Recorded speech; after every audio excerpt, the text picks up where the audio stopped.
శ్రీశైల దేవస్థానం house keeping సిబ్బందికి 3 నెలలుగా వేతనాలు నిలిచిపోయాయి. 280 మంది హౌస్ కీపింగ్ సిబ్బంది వేతనాలు అందక తీవ్ర ఇబ్బందులు పడుతున్నారు. ఏజెన్సీ నిర్వాహకులు వేతనాలు ఇవ్వడం లేదంటూ దేవస్థానం అధికారులకు ఫిర్యాదు చేశారు. హౌస్ కీపింగ్ సిబ్బంది 2 నెలలుగా వేతనాలు ఇవ్వకపోవడంతో తీవ్ర ఇబ్బందులు పడుతున్నామంటూ ఆవేదన వ్యక్తం చేశారు. త్వరగా జీతాలు అందేలా ఆలయ ఈవో చర్యలు తీసుకోవాలని వాపోయారు హౌస్ కీపింగ్ సిబ్బంది.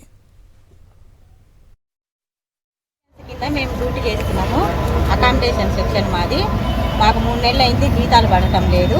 ఇచ్చే 10,000కి ఇన్ని నెలలు జీతాలు ఆపితే మేమేం తిని ఏం బతకాలి? 1 నెల అంటే అప్పు తెచ్చుకుంటాం మేము. నెల అప్పు కూడా మేము తెచ్చుకోలేము. మాకు ఇచ్చే వాళ్ళు కూడా ఎవరు లేరు. దయచేసి మాకు జీతాలు రేపు వారమన్నా మాకు జీతాలు సోమవారం మంగళవారం జీతాలు వచ్చేటట్టు మాకు దయచేసి సాయం చేయండి సార్. కింద మేము డ్యూటీ చేస్తున్నాము. అకామిడేషన్ సెక్షన్ మాది. మాకు 3 నెలలు అయింది, జీతాలు పడటం లేదు. ఇచ్చే 10,000కి ఇన్ని నెలలు జీతాలు ఆపితే మేమేం తిని ఏం బతకాలి? 1 నెల అంటే అప్పు తెచ్చుకుంటాం మేము. నెల అప్పు కూడా మేము తెచ్చుకోలేము. మాకు ఇచ్చే వాళ్ళు కూడా ఎవరు లేరు. దయచేసి మాకు జీతాలు రేపు వారమన్నా మాకు జీతాలు సోమవారం మంగళవారం జీతాలు వచ్చేటట్టు మాకు దయచేసి సాయం చేయండి సార్.